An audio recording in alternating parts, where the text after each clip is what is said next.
Thank you very much, Professor Feldberg, Kevin, Nelson. Thank you all, and congratulations to Ratan for this extraordinary transformation of your company that we all got a chance to listen to. So congratulations to you.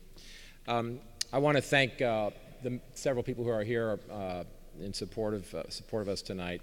Many members of my board are here, and they've seen us through some interesting moments, as was just described at the podium, and they've been there the whole time, and I appreciate that very much. My management team, many of my members of my management team are here as well, and they obviously are the real story, and many of our business partners are here as well, who are supporting us this evening. And so I want to thank all of you, as well as our friends from Columbia, who I've made many, and then my friends in general, including my best friend, that runner they were talking about, my wife Tina.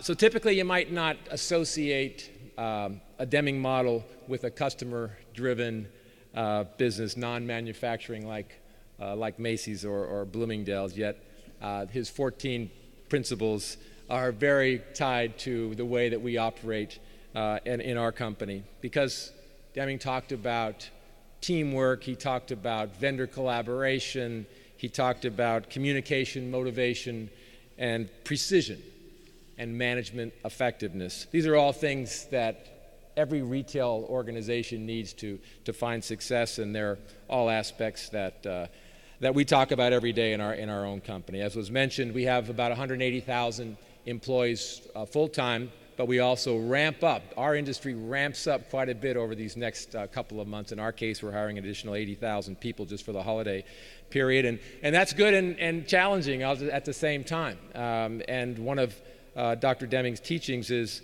a great quote: "The worker is not the problem is management." That's table 9 over there. That's my management team, and a few others around, and that's me. You know, we can get in the way if we're not careful, and if we're not listening close to what our associates need from us. And so we share this belief in our company, and that's a good thing, because I've always found all of my career that people who work for you, they want to do the right thing. They want to perform well, and they want to be successful in their company. But management needs to be clear about what defines success. What are those things that you're looking for these associates to do? You know, what are the tools required to make sure that they're capable of delivering success? You know, all of these things are up to management to deliver. And also, it's key to all of this is crystal clear, constant, and consistent communication, getting all the way down to the selling floor, as was mentioned, was one of my styles and my management team styles, but making sure we're not sitting in an office in New York trying to figure out what customers in Miami Beach want from us. We're out there, and we're visiting these stores, and we're listening closely, and we've created an openness of dialogue, a two-way dialogue with up to 50,000 of our associates every single month. And so I think this is really what Dr. Deming would prescribe as a high potential success for your company, when you're very clear about what it is you want from the larger audience and the population of your associates. Our business model does require precision. We have at any given time about 7 million products in our stores, in our 800 or so Macy's stores and our 36 Bloomingdale stores across the country. And if our buyer buys a beautiful cashmere sweater and it just looks fantastic in the showroom, but if he delivers it or she delivers it to Phoenix, Arizona in August, it's not going to sell very well, more than likely, no matter how beautiful it is. And yet, if that same sweater in October is in Chicago, there's a high potential that will sell, but only if it's in the right size, in the right fit, and the right quality that this customer is looking for in Chicago. Because it's all about the individual purchase, not this big grand scheme. And so it is, in a way, complicated business to get all of these logistics right. But let me talk about a couple quick examples about how Dr. Deming's principles clearly apply to the Macy's model. Deming teaches that you must first fix the system. to improve results. And in our case, our system is called My Macy's. And My Macy's has an aim to satisfy customers in individual stores, individual markets. And how we define success with My Macy's is when a customer walks into a store in any one of our cities across the country and says, "This is My Macy's, because you know me, you get me, you're satisfying my needs because the product that you're offering in this store is about me."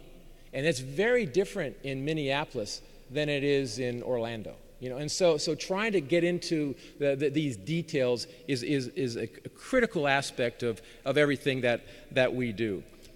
6 years ago, as Mayor said, we changed the name of 400 department stores in one day. And this was not openly received by everyone who said, "What a great idea, Terry. That was so good of you to change, Marshall Field's to Macy's."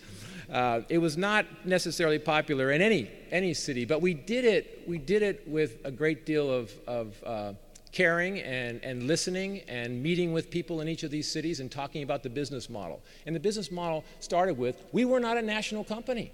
We had stores on the East Coast and the West Coast. We'd missed the whole middle of the country. We weren't there.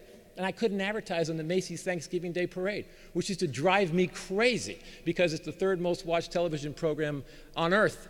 And yet we were not able to advertise on our own television program. So that box was controversial, but that was not the most complicated of our decisions. Much more complicated was when we took 7 of our operating divisions just 4 years ago, and we changed that model dramatically. We had thousands of people working in 7 cities around the country, but they were now supervising up to 200 stores, and they were frankly getting further away from the customer.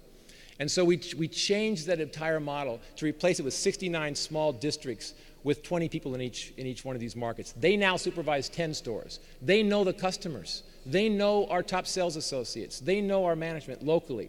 And they are the ones who are directing what we should have in each of these local markets. That has been the biggest win for our company of almost anything that I can imagine, and that's what we call and define as our My Macy's breakthrough. And our hit rate and success rate has grown tremendously. And I hate to break this news to our technology leader in this room, Sam Palmisano, IBM, but there is no technology which can tell you that IBM has invented, that can tell you when the customer walks into our store and we didn't have the product, what was that product? There's no technology that will tell you that, but a human being can.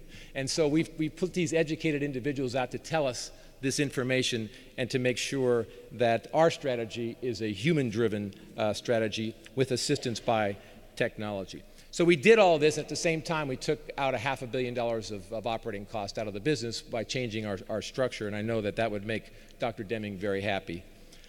And another quick example is omni-channel, and this is where technology is king. And our ability today to now, when a customer walks into any one of our stores across the country, we have the ability now to search the entire system and the network of our stores and to find this product and to deliver it from multiple points. It used to be they walk into Herald Square, we don't have it, we'd ship it from our online business if we had the inventory. But frankly, 2 out of 3 times we didn't. So today, we now are accessing all of our inventory in 292 of our stores, and the chances of success have risen again dramatically. And then the addition of technology in our stores today, with associates are using pads to identify and show merchandise instead of just opening up every case and find jewelry. They're able to use an iTouch on the selling floor at Bloomingdale's and Macy's in the shoe department. They're not only able to find the inventory, but they can signal for the inventory to be brought out to the customer, and then they can actually ring up the sale without ever leaving the side of the customer. There's so many more applications that are happening right before our eyes that is making our ability to satisfy our customers much more effectively than we have in the past. And based on the speed of change in the world of technology around retail, I know that this is going to just help us dramatically in the months and years that are ahead of us. So a lot of these things are working, and yet we know we have so much more to go, so much more room to improve. And Dr. Deming's concept of continuous improvement lives and breathes in our company. So this is a great recognition for my outstanding team, who is really the leadership of this company, who's helped us achieve these great results, and we're accepting this this recognition tonight on behalf of all of our employees. Thank you very much for this evening. Thank you.